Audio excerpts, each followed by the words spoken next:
In parts of India, resistance to the gospel of Jesus is very organized.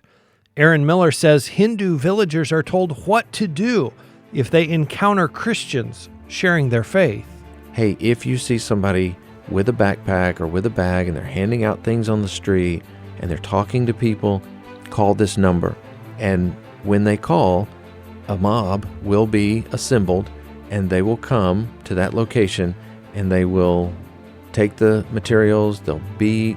And so there really is this nationwide kind of moral police force that can show up quickly and just wreak havoc. Jesus never promised his followers an easy path. In fact, he told his disciples that the world would hate them. He sent them out as sheep among wolves. Jesus' words came true in the life of the apostles, and they're still coming true today in the lives of his followers around the world. Join host Todd Nettleton as we hear their inspiring stories and learn how we can help. Right now on the Voice of the Martyrs Radio Network. Last week here on Voice of the Martyrs Radio, we were inspired by the courage shown by some of our brothers and sisters in the nation of Colombia. Aaron Miller recently returned from there, and he shared some of the stories he heard, including the story of a teenage girl who refused to join an armed guerrilla group because of her faith in Christ. If you missed that, you can hear it online at vomradio.net, or just look for the VOM Radio podcast on your favorite podcast app. Aaron also returned from another trip, meeting with church and ministry leaders from all over India. That's where we're going to focus this week. Aaron is the regional director for Latin America and South and Central Asia here at the Voice of the Martyrs. Aaron, welcome back to VOM Radio. Thanks, Todd. It's always good to be here. Let's talk about India. Last year, they had elections. Prime Minister Modi was re-elected for 5 more years. Prime Minister Modi comes out of the Hindu-nationalist movement and wanting every Indian to be a Hindu. Some Indians are Christians, though. What is all of this meaning for them, for those who are believers in Christ? Yeah, many of our listeners will know that it was a overwhelming victory for Prime Minister Modi and the political party that he's a part of. And so it really was sort of a mandate to say, keep going, go forward. He is leading the country and the party to continue down this path of really making India a Hindu nation. Hindutva is what they call it.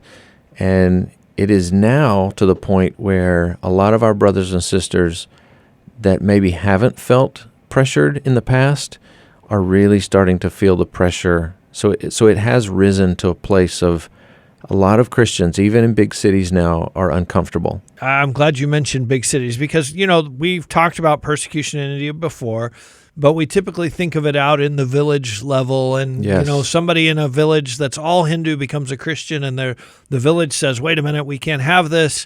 They attack that person and say, hey, you can't be a Christian. You need to come back. Yes. But now we're talking about cities where there is law and order and there are policemen and the government is fully in charge. Absolutely. How is it that persecution is rising up in those places too? Well, there's a lot of things we're being told. Some of the things are shocking because having lived in India for several years, this is way different than the country I lived in. And it wasn't that long ago. That's right. That's right. We're being told that there are political representatives in every police station, every government office, in the military, in the media, private media, and national media, state-sponsored media. Their point of being in those places is to monitor what's the message coming out, what's happening in that office, what's happening in the police station. And so that is a huge shift. To have these eyes and ears all over the country is a very big deal right now. And again, you can imagine if you know that the purpose of that is India should be a 100% Hindu Yes. country, and I'm not a Hindu, right? Whether I'm a Christian or a Muslim or a Sikh or something else. That's right. If my government won't protect me anymore, what is my place? Talk a little bit, Aaron, about the Hindutva movement and what does it mean? How is it carried out? What does that mean to, especially again, to our Christian brothers and sisters there? Yeah, some things that these leaders were able to share with us this movement is very organized. They use the word sinister. It's more sinister than the West realizes. There is a real goal of doing away with 3 target groups, Muslims, Dalits, and Christians. And that's the priority. They said that they feel like the first is the Muslim groups, and then it's going to be the Dalits, and then everything they've done prior to or in those 2 groups will be done to the Christians. And it is about just getting rid of anyone who claims to be those 3 things. We talked about Kashmir, where the government Yes. came into a heavily Muslim area Yep, and said, listen, things are going to be different now. absolutely. So the Christians watch that and they say, hey, down the road, this is going to happen to us? Oh, absolutely. They feel like Kashmir was an easy sort of test case for the prime minister and the political party, because that's a place that hasn't had law and order for many, many years. It's always been a conflict zone, and conflicts could flare up. And so they came in very heavy-handed and really have a lot of control there now.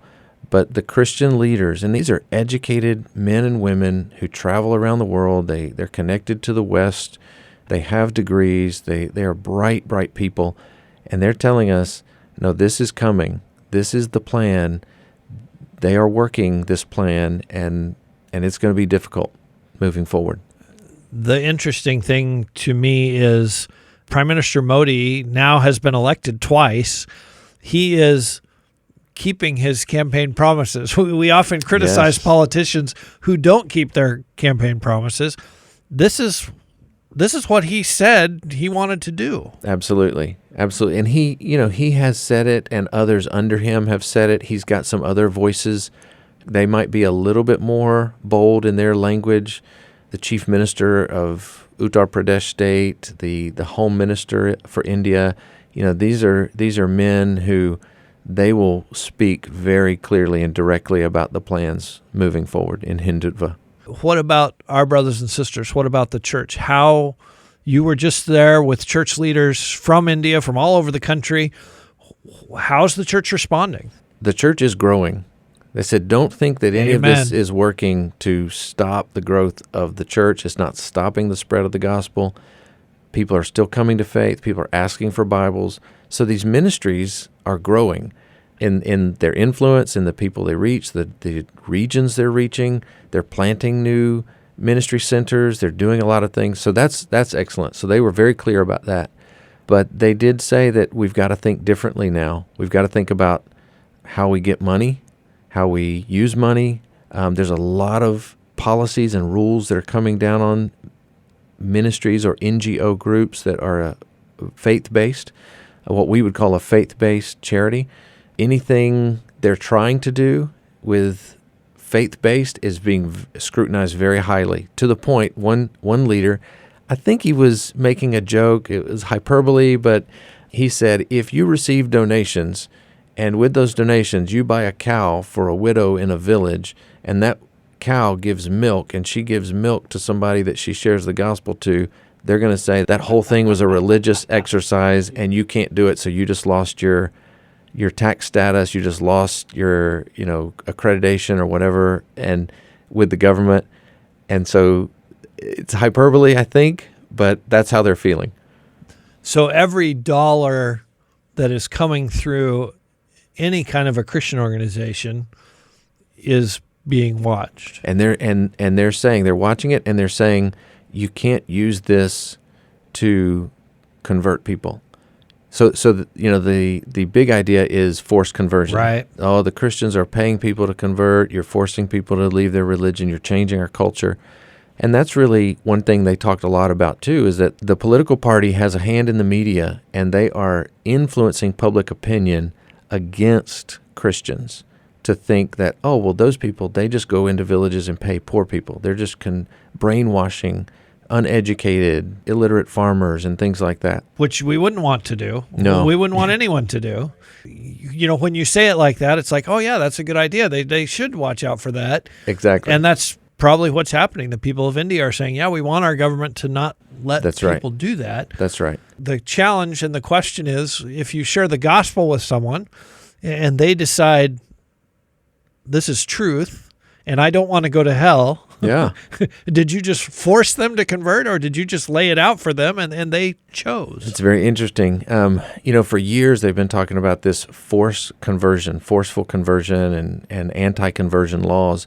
There's not one case that I'm aware of, and for years we've been tracking this. There's not one case I'm aware of where they have convicted someone on forcefully converting another person. There's been a lot of accusations. There's been a lot of legal cases. No one has been convicted. Interesting. Praise the Lord. Yeah. And those laws exist right now at the state level in different states of India. I know one of them, if I understand it correctly, if you want to talk to someone about changing their religion, you need to go to the magistrate's office 6 months before you have that conversation and register with the magistrate. Hey, next February, I'm going to be talking with Bill about his faith, and I just want to get a sign-off from you. Ridiculous laws. Yes. But then, of course, if you sit down with someone and they come in and say, well, wait a minute, you didn't get the permit. That's right. We're going to have to take you downtown. It was interesting. They were saying that the anti-conversion laws, they're not really having any impact on the church. The church is still being faithful in India, sharing the gospel. People are receiving. They did say that is one prong in a multi-pronged strategy of hindering the church and just putting pressure on Christian leaders. So there's a variety of strategies, watching the finances, having the tax office. One ministry brother just shared that they've had multiple visits, 10, 15 visits this year from the tax office to their headquarters just to audit the books and just to take up 2 or 3 days of their time on looking through the books. And that really hinders a ministry when they have to do things like that. So there's things like that happening. There's things in the villages that are still happening. And you can't say no. When the tax office comes and says, exactly. We all know we're here that. to look at your books, you have to stop what you're doing. That's right. We're talking today on Voice of the Martyrs Radio with Aaron Miller. He's the regional director for VOM in South and Central Asia and Latin America. We had him on recently talking about Colombia. If you did not hear that conversation, you can go to vomradio.net and listen to it now.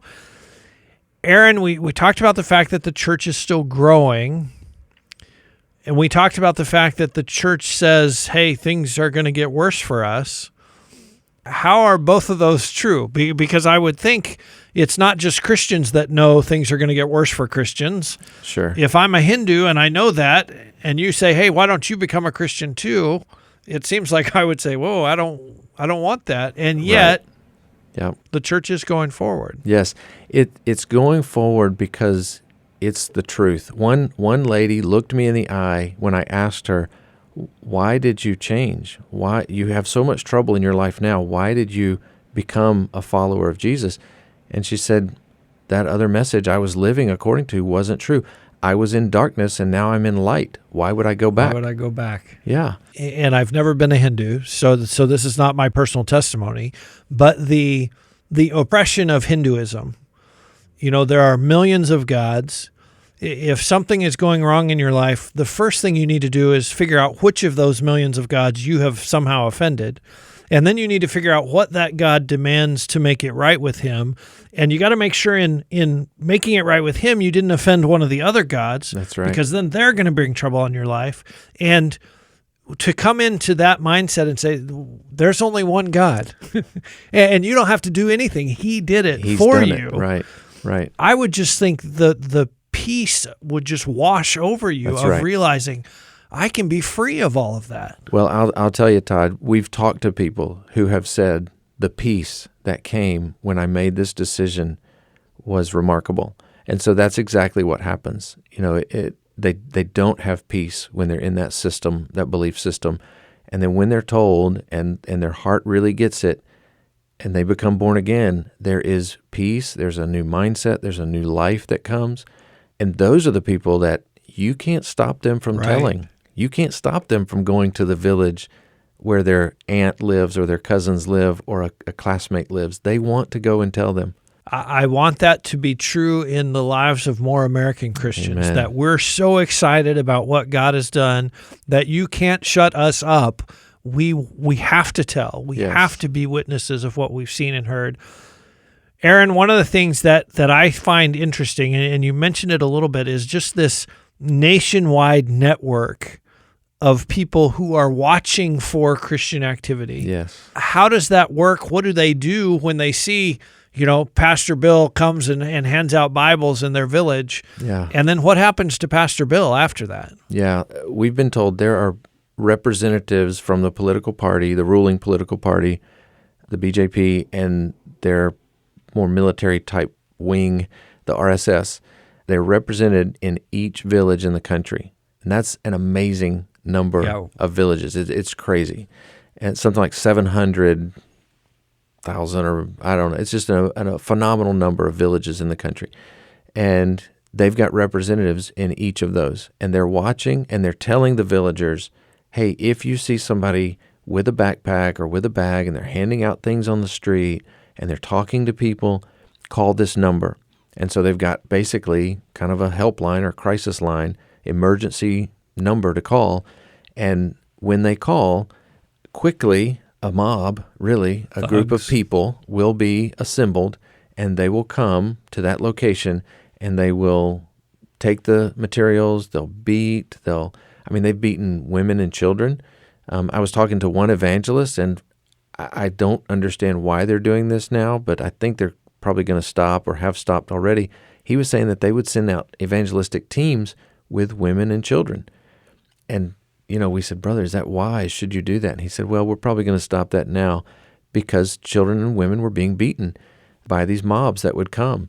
And so there really is this nationwide kind of moral police force that can show up quickly and just wreak havoc. You think about just knowing that, and the church members know that. Yeah. You think about the courage that it takes to then say, well, I'm going to keep ministering. That's right. That's the thing that's amazing to me. It's one thing if, you're sort of taken by surprise when persecution happens. They know persecution is going to happen. Yeah. And they're still doing it. Yeah. We're talking today on Voice of the Martyrs Radio with Aaron Miller. He is the Regional Director for South and Central Asia and Latin America here at Voice of the Martyrs. Aaron, when you go and you sit down with leaders like this and you hear their hearts and you hear about their work and you hear about the challenges that they're facing, what happens in you? How do you respond to that? Oh, man, it's always convicting. It always challenges us to think about how do we love the lost, how do we share, how do we walk with the Lord during difficult times.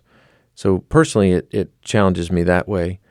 I think it challenges our staff to be creative, and we have to change some of the ways we're working. Aaron, you talked about our staff, and what are the challenges right now? And obviously, there's probably many that you can't talk about on the radio because they have to do with security. But what are some of the challenges for VOM to respond in a country the size of India? The biggest one right now is how do we get resources in? How do we get financial resources into a man in a village in a far state, Rajasthan state or wherever? It's just very, very difficult. We have a pretty good handle on verifying events now to know what's true. Things can sometimes get blown out of proportion or misreported, so we've got a good handle on what the information we're getting, but now we just have to know how do we help them appropriately. And then, honestly, the biggest challenge our staff's going to have is how do we maintain fellowship with all these brothers and sisters? Because we don't want to just meet a need, an earthly need, a physical need one time, and then them never see us again or never hear from us again.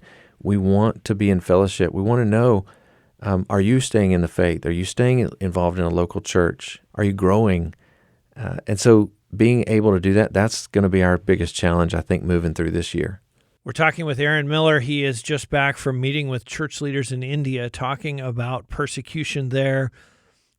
Aaron, this has to be sobering for these leaders as they see our government has turned against us.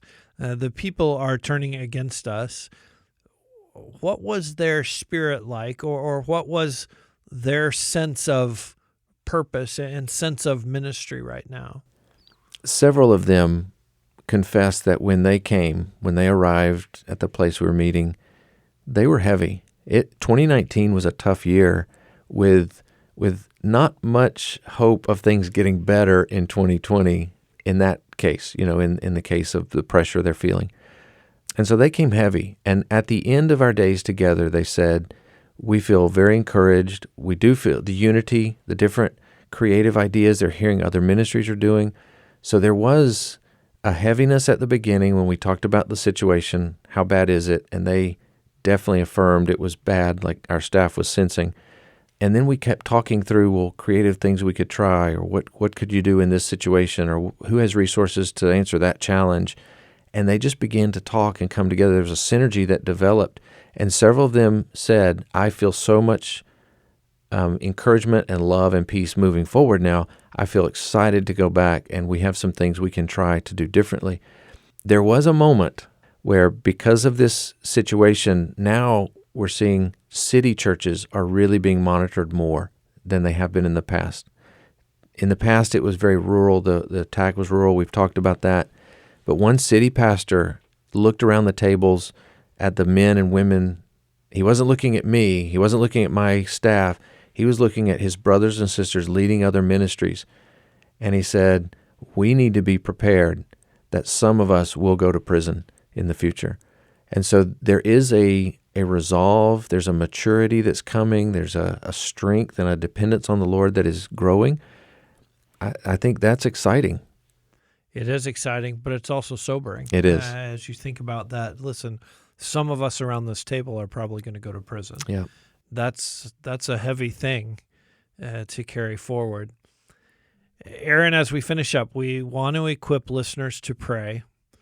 We've talked a little bit about our staff and about our work and how people can pray for that. How can they pray for the broader church in India during these heavy times? The brothers and sisters shared that the Indian church has not really grown to a place of generosity with their own. We unpacked that a little bit for some time together around those tables, and they said, this is one thing that is going to be a byproduct of this. We're going to have to stop relying on the West so much financially. And because the government won't let us. Exactly. And so the Indian church, they believe, will become a more generous, a more compassionate to each other church. And they were kind of looking forward to that. Like, man, if the Lord could do that, that would be great.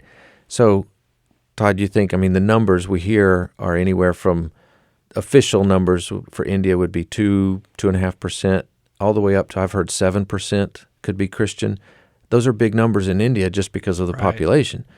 You imagine a church with those kind of numbers that could be generous and compassionate, and what could they do around the world if they really caught a vision just for being so gracious and so giving?